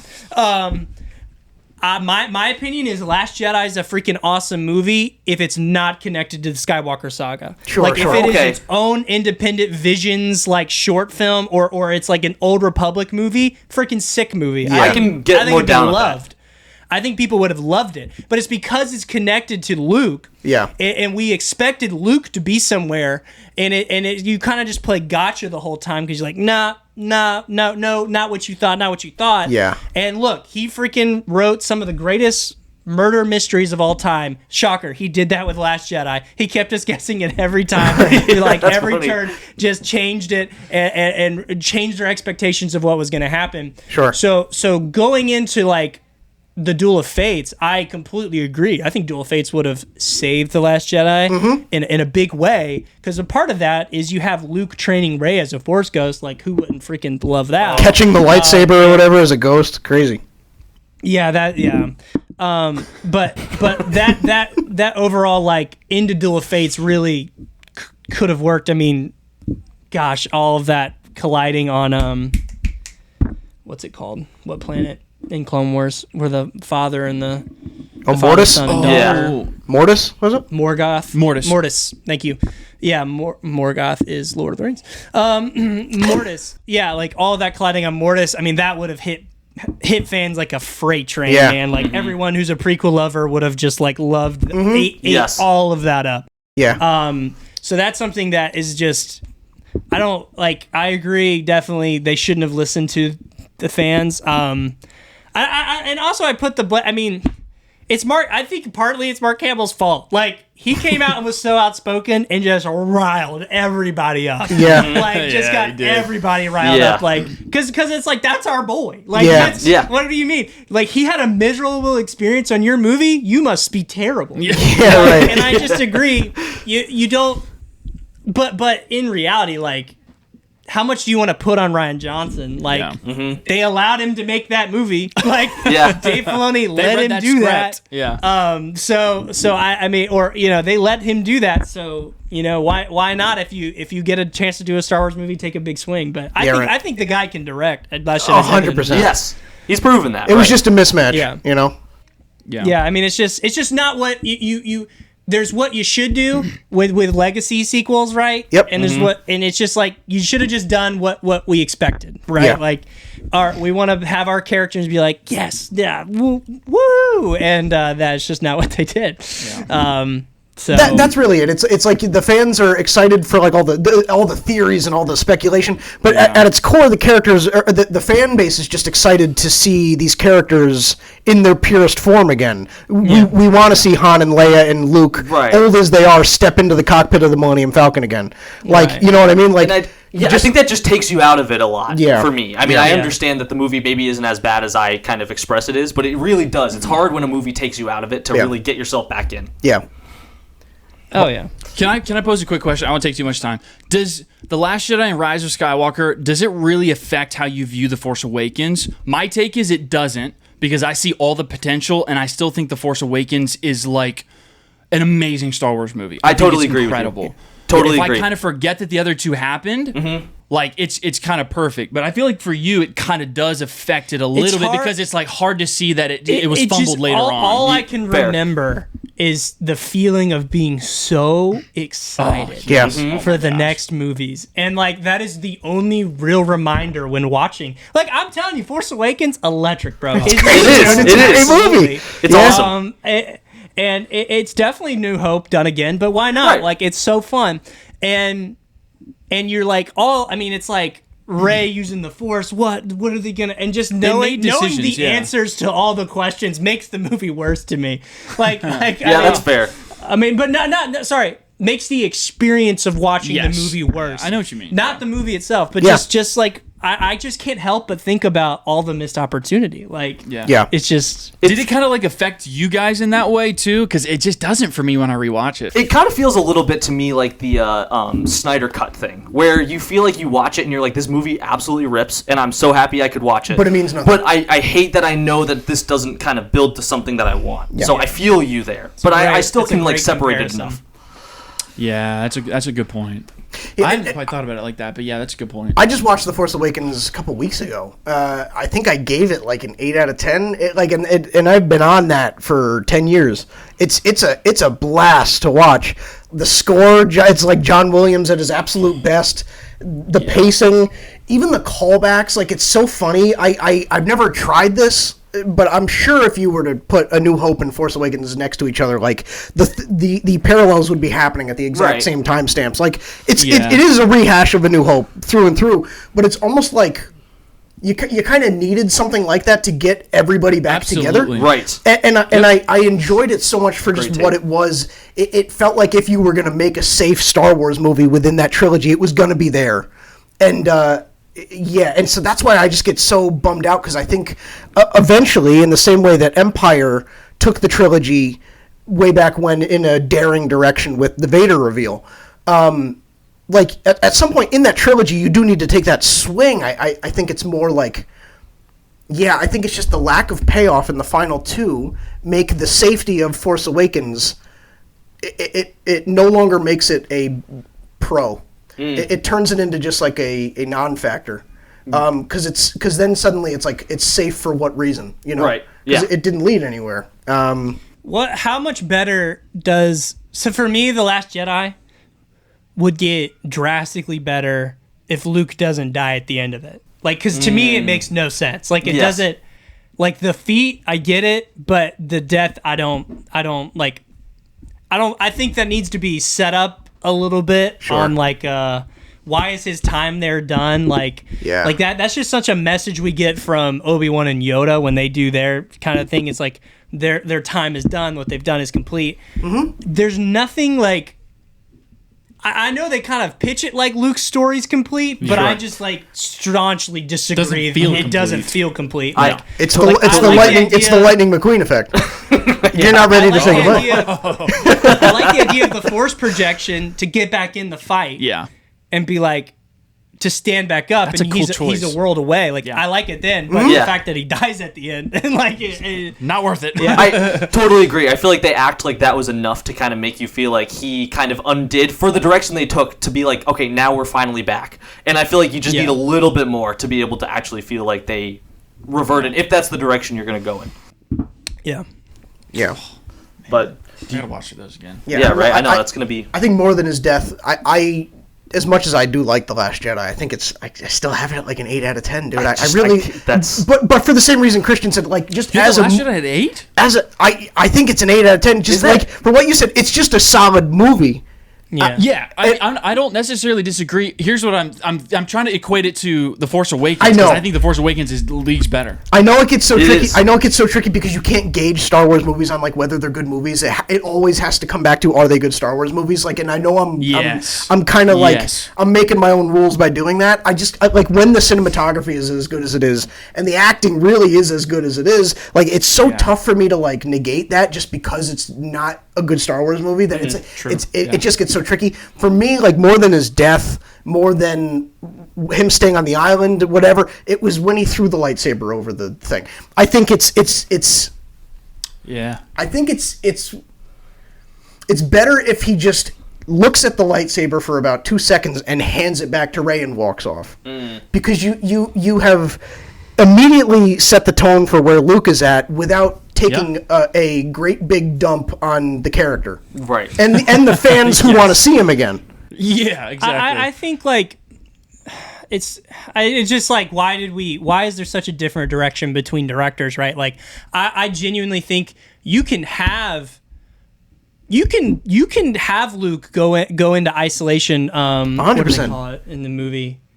Exile or something. Exile. Yeah. So you can have that, and that's fine, and I'm all for that. Like I that's what Yoda did. I believe, and that's kind of what Obi-Wan did. Yeah. Like I believe Luke thinks that's the logical step when you mess up. Like that makes sense to me. Yeah. But the reasoning in the movie is to me is not enough. Like I would need something on the level, and that's why I think like if I love Force Awakens, but if I could change one movie, I would change Force Awakens. Listen, because I would have it. So you do the like you start the movie and you do this thing where instead of Luke wanting to kill Ben, which I think is bad, have him just refuse to train him. No, I'm not going to train him. We see all of the Jedi who speak into Luke's life do that. Yeah. Ahsoka at the time of Grogu, like refused to train Grogu. And so it's like it would make sense for him to be like, no, we're not going to train him because that's what he thinks he should do. He doesn't want a repeat of Anakin Skywalker or the own hate that he had going in. Sure. And then let Snoke take Ben, train Ben, corrupt him, and let that be and then let him kill Han, and that be why Luke. That to me is like Luke failed. Luke failed Ben in a major way because he discounted him and he sat him aside, and that reason is the reason Snoke took him. So I think if you change Force Awakens to include that, Last Jedi plays a lot better. Yeah, 100%. And I'm with you. Like I'm like that's Luke, you messed up. I feel that.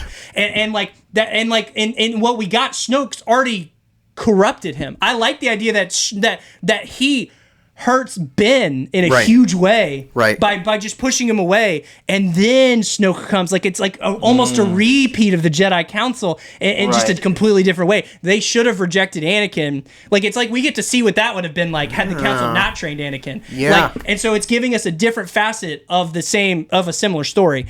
Where because I'm of the faith if the Council doesn't train Anakin, Palpatine goes in there and grabs him. So that's how I agree. Force Awakens is the strongest. I think if you change Force Awakens to do that, to give that to align the audience with why Luke is doing that, to me I think would make The Last Jedi be, play out more. And then I think you could probably kill Luke at the end. Maybe I don't know. I didn't see that all play out. But that would be but Luke being more directly responsible with Han's death than he already is, I think, and that be the reason he's exiled himself. Is to me would be.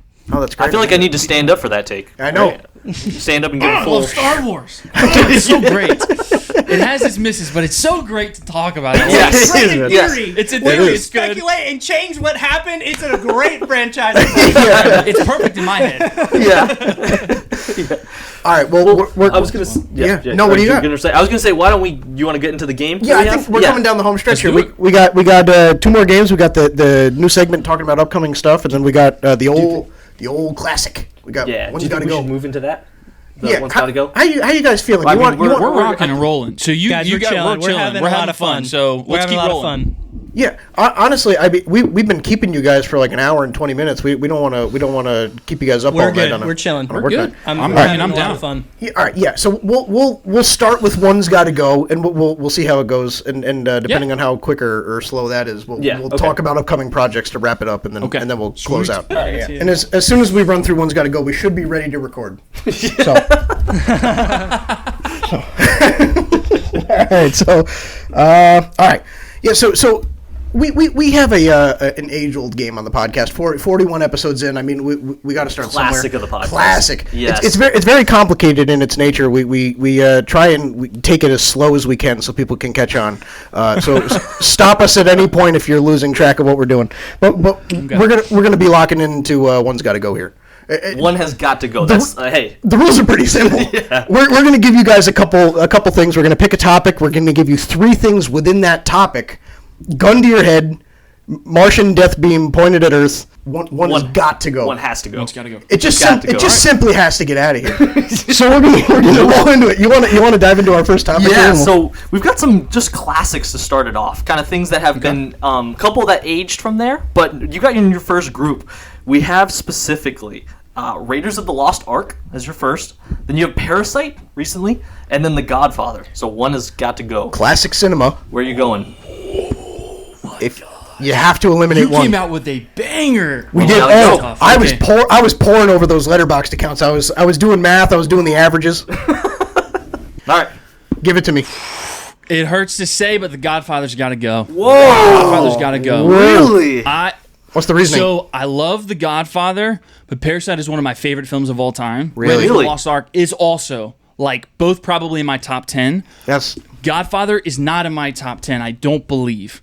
So I think Godfather's got to go. I know Interesting. people love it, and I do too, but that's kind of easy for me. Really? Those are hot 3, but it's an easy for The Godfather to go. Okay. You brought up a perspective a couple weeks ago on the pod that had me intrigued. It was like at what point do you respect a movie so much, but like it supersedes how much you like it to where it's like if you have to disregard it, you will. That's exactly. You're right. I mean, that's how I feel Yeah. about The It's a Godfather, great kind thought. of. Where Yeah. it's like 1972 and the way you look at it now. I mean, that movie doesn't miss a beat today. You can No. watch it effortlessly. And it's just like respect through the roof. But it's like, hey, am I going to kind of want to revisit this, every couple months? Probably not.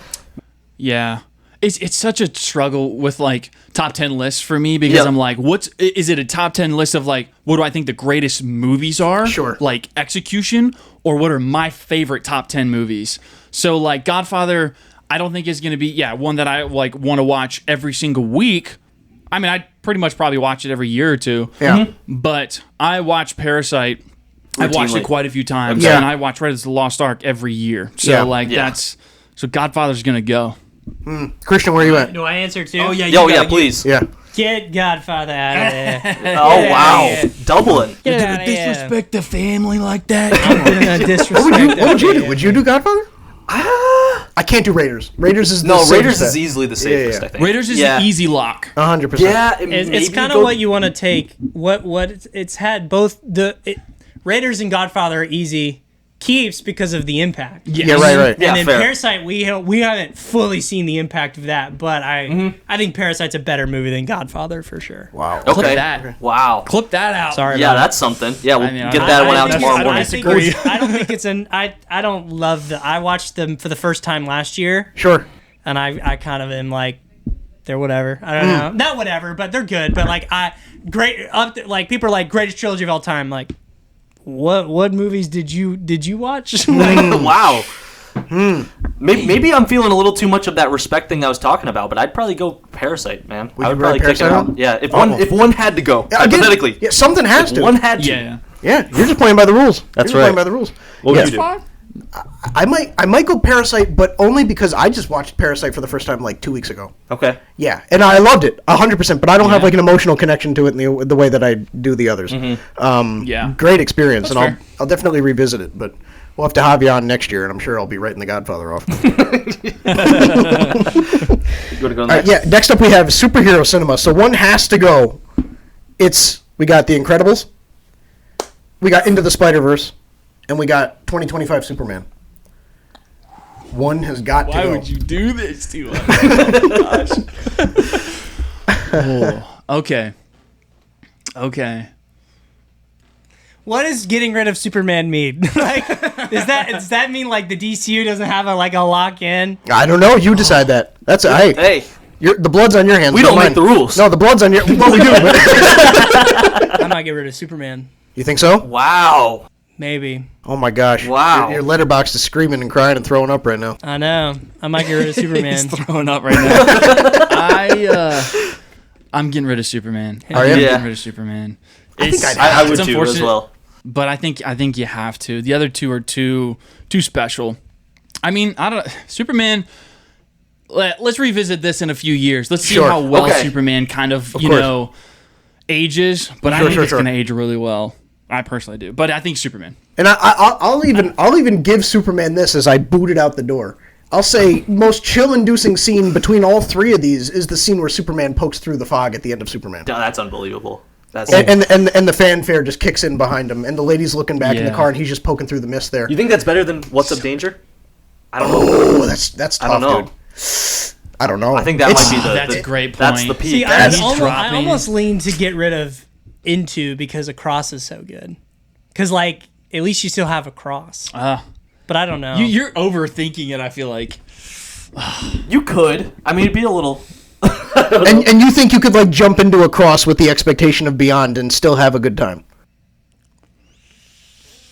Or do you that's need tricky. Or do you need that context of Into? Oh, I guess I That's was a good thinking about point. it like That's a good that. I was point. just thinking about like, oh yeah, like if I had to erase one from memory. Yeah, one has got to go, Christian. One's got to go. Well, Death yeah, Ray. that's a good point. the One's rules, got man. doesn't exist anymore. Well, frick, I have no idea. Man, Superman? You gonna throw Superman? That's a good out? point, and I don't want to say, yeah, Incredible. I mean, Incredibles was great, but I'd have to see what the DC I'm gonna change. Then I'm gonna go Incredibles, even though that's my number one Wow. Pixar movie. Okay. Hey. Tell you what, he has spoken.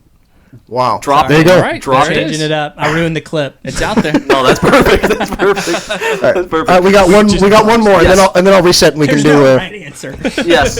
All right. So lastly, we've got 2026 upcoming projects. Oh, so baby. the Come three on. ones we're going for is Spider-Man: Brand New Day, Avengers: Doomsday, and The Odyssey. It's the three you know and love. One's got to Hopefully. go.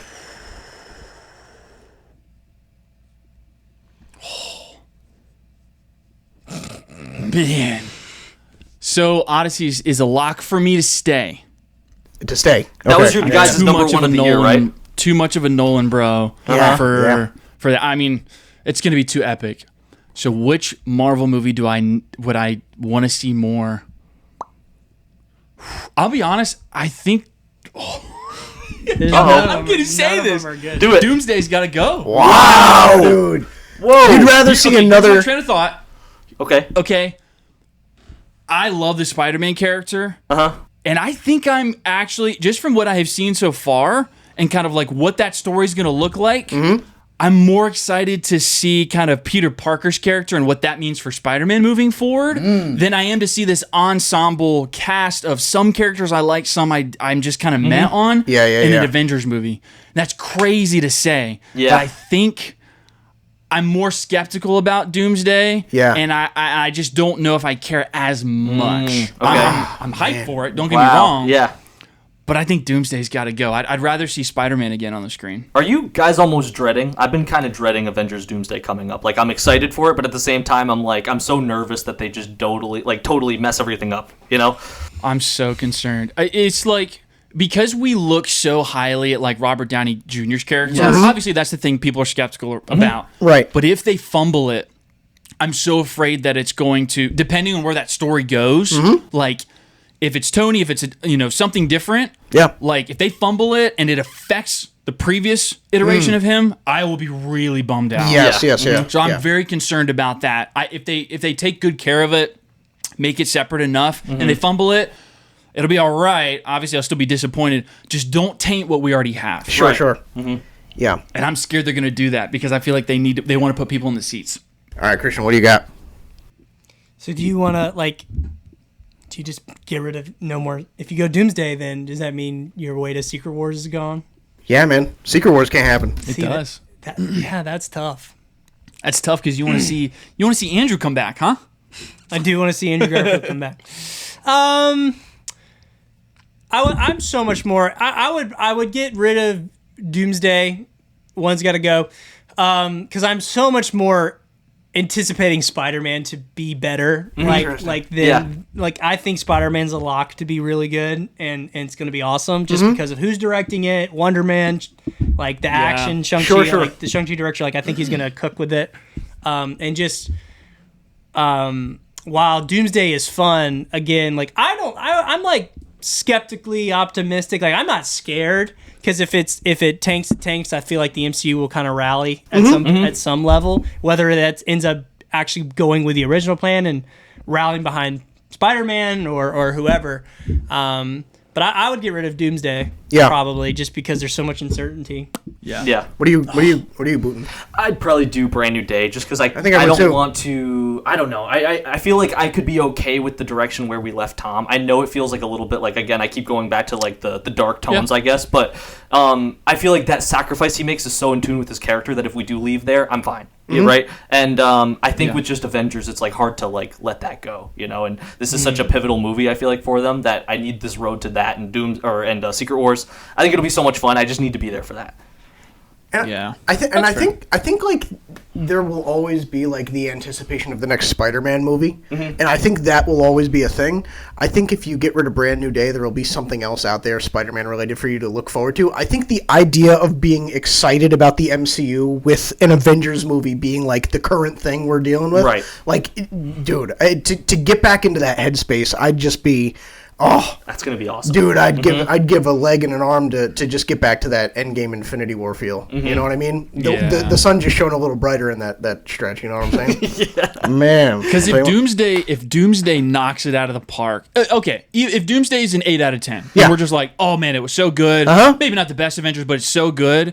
And it sets us up for Secret Wars, we're going to start to get that feeling. It may not be quite an Infinity War Endgame, but we're going to be close. We're going to be close to that feeling. And that is exciting, I will say. I'm feeling like we're going to get a kind of Deadpool and Wolverine feel, where it's like you had the blast of your life, but you're also like, it was a little bit messy, and you're kind of like, I mean, but I can almost look past it because of just how much fun I had. I'm not going to think about the flaws here. Yeah.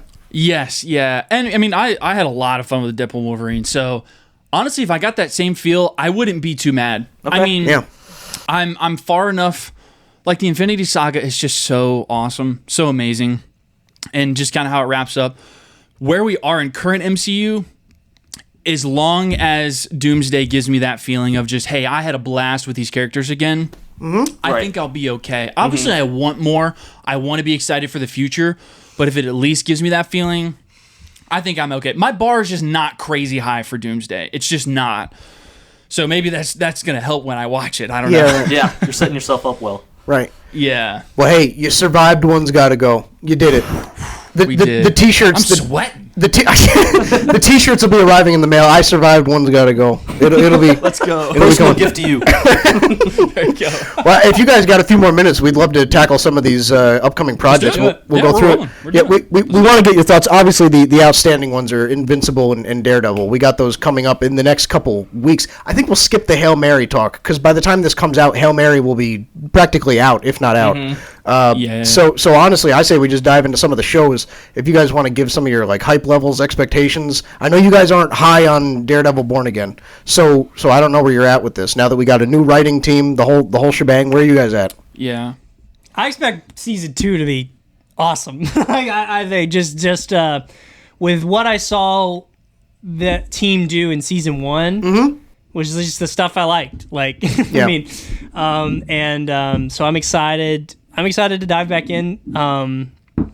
So I'm really pumped for season 2 of Daredevil. I think we both are. I think we're both very optimistic. Because there's things I really do not like about season 1, but there are some things that I do really like. I see bits of the Netflix show in there. Yeah. And because we have the context out of the show of it was chopped up and, and changed a lot. Right.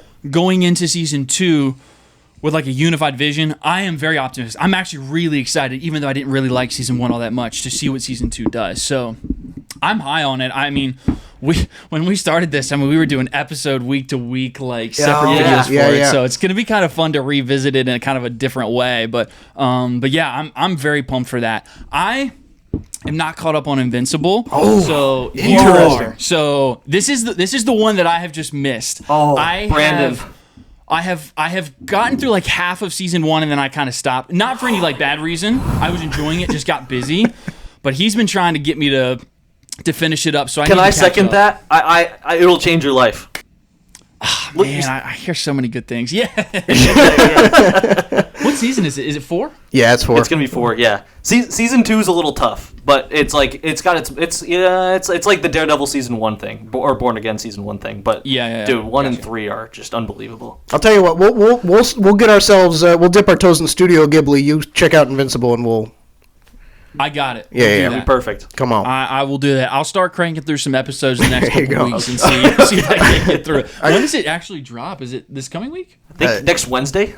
Yeah, Thursday. Next Wednesday. I think it's the 18th. Yeah. Okay. Christian, where are you at? Like, it's spoiler free, of course, now because now we have the context.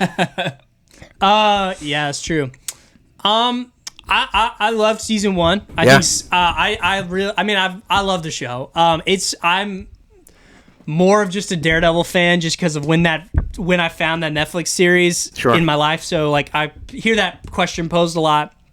What are you more excited for? I would definitely say Daredevil just because of how much I like the Netflix show. But I do think Invincible is one of the best superhero shows that's ever been made. Yeah. I really love the comics. And the only thing is like, is Mark gonna keep getting his freaking butt kicked? Like I'm just over it. Oh my God. To be honest with you, because Mark's still holding back. Like, I thought season 3 was awesome because it ended awesome. Yeah, right. There was some pain points for me in season 3 with Really? Mark. Between Mark and Cecil, I thought Mark was being so annoying because I was Team Cecil through and through. I'm like, whoa. you got to do what you got to freaking do, bro. Yeah, I'm dude. sorry that you can't understand that your dad is so they're going to take certain measures against you. I'm sorry that doesn't compute with you. I might not agree with it, but you got to do it. You, Mark, should understand at some level that there should be some sort of contingency plan for you. Yeah. And then he gets absolutely proven wrong when the thing happens and all the things come and like now they actually have to have some sort of plan for that. But no, I love it. It's a great show. I'm very excited, but definitely more leaning towards. I really want Born Again to be like. If I could pick one to be the best season that we get of television we get this year, I'm going to pick Born Again. Yeah. Just because I want to see it return to form. And I think Invincible's been so consistent, I'm not necessarily like worried about it. Like, it can I think afford it's a be dip. great. Yes. Yeah, sure. Yeah. For sure. But I think, are you guys season 1? I think season 1's one of the best seasons of superhero television ever. Just because of how tight it is. I like the containedness of the story, how they lay it out, how they pace it. We're talking about Invincible, not Born Again. I know you're Invincible, not. yeah. I know you're not talking about Born Again. Yeah. But yeah, season 1 of Invincible is my favorite season, just because of the tightness of it, how they brought it together, and gosh, I just had so much fun. That's awesome. Showing the first episode to people. Just the shock value of the first episode was just so awesome. Mm-hmm. So I mean, so good. I won't get over like watching it, the whole show, coming home, binging the whole show, then coming home, and my brother was having a sleepover for his birthday. Yeah. And I was like, I'm about to blow all your freaking minds. Yeah. And like just put the first episode up, and it was so fun. That's great. To your point that you said before, I love season 3 so much just because of that pitting between Mark and Cecil. I think because it's so easy to see both sides in it. And I think what's the line Cecil says? He says something like, you can be the good guy or you can save the world. And it's like, genius. So good. And I love how they go back and forth where it's like you kind of get both sides. I didn't feel as annoyed by Mark's thing, but I get what you're saying. Yeah. But I feel like it's just like Mark's like, why do we need to continue? Or like, I can do that. I can protect him. Like, no, you can't. You're getting your butt kicked half the time. That's a good point. I'm sorry, you're not enough. You consistently show that through the whole episode. Yeah. Plus, like, what the frick are Alan and Mark wanting, like, having to get jobs for? She can make gold. Yes. She can make apples That's into gold. funny. They started a business. What's wrong with them? What the frick? So funny. It drives me insane. We need to get an apartment. Oh, my girlfriend could just make the magic treehouse happen, and now we want to get a dumb apartment. I'm like, what is happening right now? But I digress. It was so fun. But sorry. That's funny. Sorry to harp on it because that's I hilarious. do like it a lot. But there's definitely things in it where I'm like, what's going on? We'll have to see. Just more around Mark being stupid. Yes. I just think Mark is stupid. Yeah, because he's been watching the show since its inception, so like he's been going periodically through it as it's coming out. I caught up on it last year, and you could search why is Mark so weak in my iMessage exchange with him. I think like 18 results would pop up. I can't every fight just He's watch always them holding back. Oh my gosh, dude. Holding back. All right, well, fellas, I mean, holy moly. It's been such a pleasure. Yes, This has been fun. So thankful. Yeah, this has Thank been you a for blast. making time for us. I know we took up a lot. On a weeknight of all nights. No, you guys are fine. No, this is awesome. Thanks for having us. This has genuinely been a lot of fun. A lot of cool. fun. Let's keep going. We'll have to have you back later in the year, maybe, if you guys are down to talk Yeah. more. And honestly, Josh and I were talking. I don't know where you guys are at specifically, but I know it's down south. We're in upstate New York, and we've been buried. Gotcha. We've been buried under like 3 feet of snow. So Oh, that's right. I'm not trying to invite myself, but like if y'all ever want to have us on just to escape the snow, I'll come on. You don't even have to.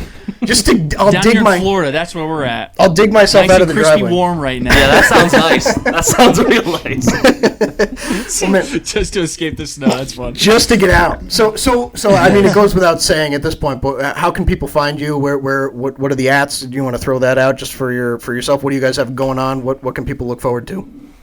Absolutely. So we're doing weekly shows, parking lot takes, pretty much anywhere. Instagram, TikTok. We are on YouTube. We've got Spotify. You can listen on the audio version as well. We got to catch up on gotta that. We might catch be a up on couple Spotify. episodes behind on that, but yeah, pretty much parking lot takes anywhere. You can follow our personal page. It's Brandon Clark. He's at this. What is it? This pop Just pop and lock. and lock it. This is Pop's culture. This is Pop's culture because he's a pop. But yeah, we're having a lot of fun, and we got a lot of big movies to talk about this year. We're eating well this year, so Yes. Yeah. Oh my definitely, goodness. Are we definitely. ever? It's a good time to be a podcaster that makes it past episode 7. Exactly. There you go. Yeah, I love it. Man, well, it's been fun. We can't Yes. thank you guys enough, man. Yeah, really. Thank you guys so much. Thanks for having us. This has been a Thank blast. you guys. Absolutely. And yeah. Hey, well, there you go. Do you want to throw out an as always? As always, or do you guys want to do yeah. it? See, What's the message for the people? This is what we do. We've never explained it, but we week one when we were trying to figure out how do we end this thing, we couldn't figure out an outro, and so Josh has just been picking random phrases, and the as always at the end is always a Right. different phrase. And usually it's supposed to sound deep, but it like makes no sense. Yeah. So you might have to give like an as always, and then come up with something, and then we'll close out the episode here. So we'll let you take it away. Any words of wisdom for the people? As always, Christian has bad takes and mine are great, but we continue on. I don't know. Wow, there you go. There it is.